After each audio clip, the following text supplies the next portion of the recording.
You know what? I have a lot of regrets. Most of my regret comes from when I was younger and I didn't have, I call it self.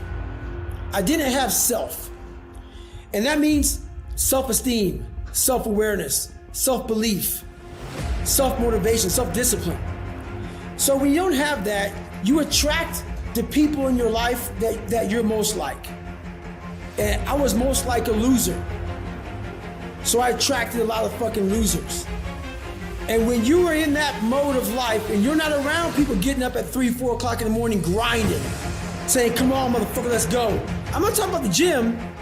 I'm talking when it comes to making money, when it comes to fucking anything. These people who are fucking just out of their mind obsessed. I didn't have that. I had people who are not waking up till 3, 4 o'clock in the afternoon, going to bed late, eating shitty foods, had no desires, had no goals, had nothing. And I sat there for too many years. And I got involved with people like that. I had relationships with people like that. And what happens is that becomes who you are. So my biggest regret is not building myself fast enough to not go through the beginning of my life in the dungeon. It took too long to come out of the dungeon, almost too long to where there would have never been a David Goggins. There is a time limit on everything, my friend. Everything has a fucking expiration date. There is no tomorrow. Some of us get granted a tomorrow, but there really is not one. I was lucky, and you never want to bring luck into your fucking life. I was able to achieve so much, and once again, people want to give me a title because it makes them feel better, and that's where my passion comes from. And you can hear it now, man. I fucking yell when I talk to people, man, because I go back to those moments where there was no talent. It was just try again, try again, try again. And that sucks, man. It builds an anger. It builds a fucking anger, man, when you see people just floating through life. But like, you're going back to Michael Jordan. We're both born February 17th. Jim Brown, great running back, February 17th. I was like, oh my God. And as I started getting older, I realized, man, I can't even dunk a fucking basketball. Man, I can't fucking run, man. My legs are all fucked up. I can't run a football. I'm not these guys. So that's when I started gravitating towards like the Crawfords, the people like that are in the book, just the normal everyday Joes. But they're not normal everyday Joes.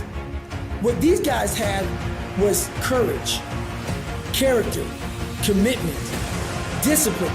These are things that every human being can work on their own. You don't need talent. You need discipline. I was like, man, I have that. So I started gravitating more towards the everyday person that went way beyond. They went to that blue to black line I talked about in the book. That blue to black line where you reach greatness. And I started realizing that's what I can do. I can outwork a motherfucker. I can outwork everybody. That's what it takes. I can't dunk. But over here, everything that I want is over here in this fucking pile of shit. Hard work, dedication, sacrifice. I can do that.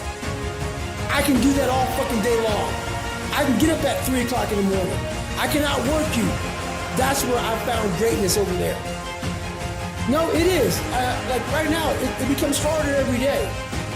The more you get paid nicely, the more you buy nicer things, the more you go from sleeping on fucked up cots to sleeping on fucking, mattresses that are formed to your shape of your body and heat temperatured and silk sheets and all this shit, man.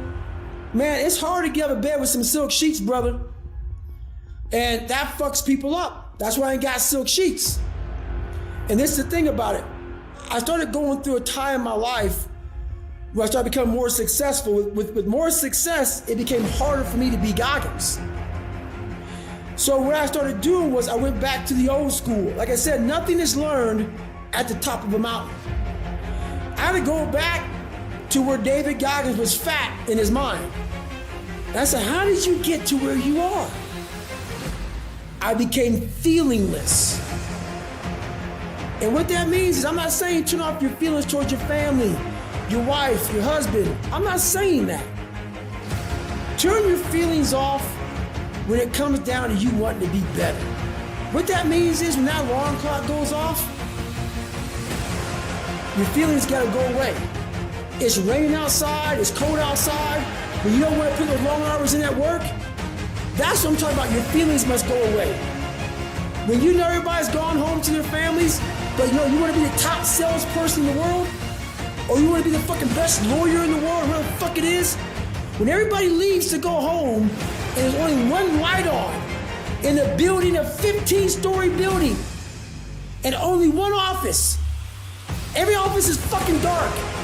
There's one office with one light on, and as those motherfuckers go from the club, they look up every day, 2 o'clock in the morning, they see that, and that fucking light's always on. That's the motherfucker right there you gotta be. You can't have feelings about when everybody leaves. Oh man, I wish I was going home with my fucking beautiful family. That is true. But you gotta learn to shut your feelings off if you want to achieve greatness. And greatness is only achieved when your feelings about that kind of shit, and let me say that kind of shit, so for those soft people who may be listening to this, don't put words in my mouth. I'm not talking about your fucking family and all that shit. I'm talking about the grind. The fucking grind.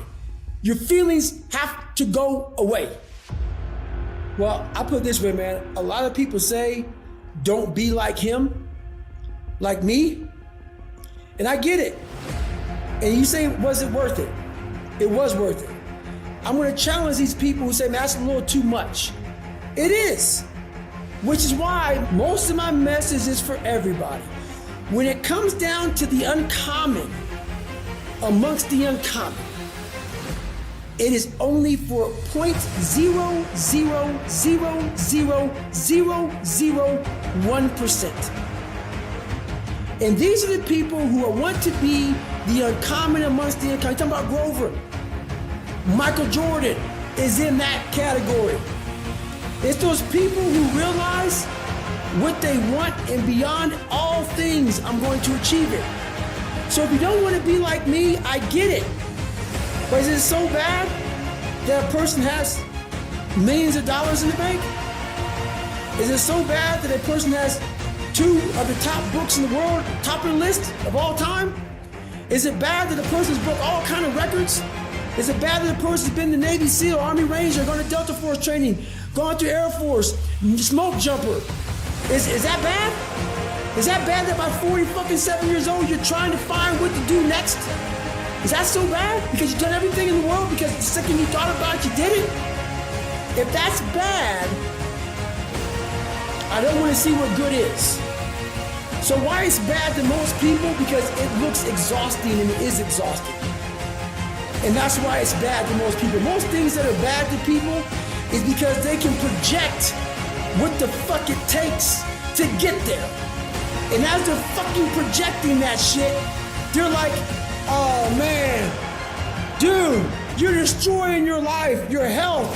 You have no family, you're unbalanced. I can make up a million things. But what the real thing is, you projected what the fuck that shit looks like, and it looks like fucking hell.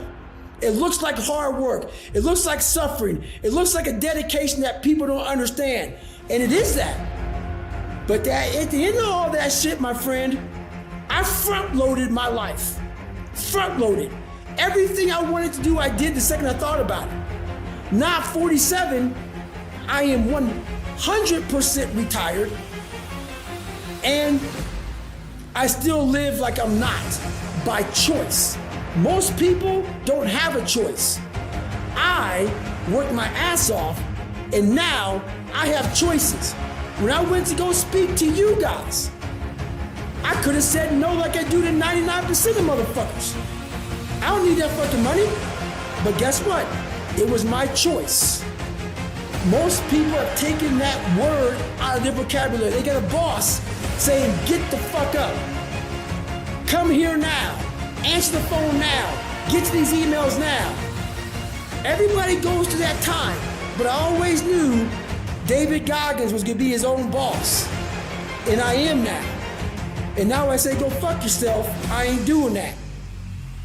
When I hear game changer to me, it's exactly what we've been talking about for the last hour.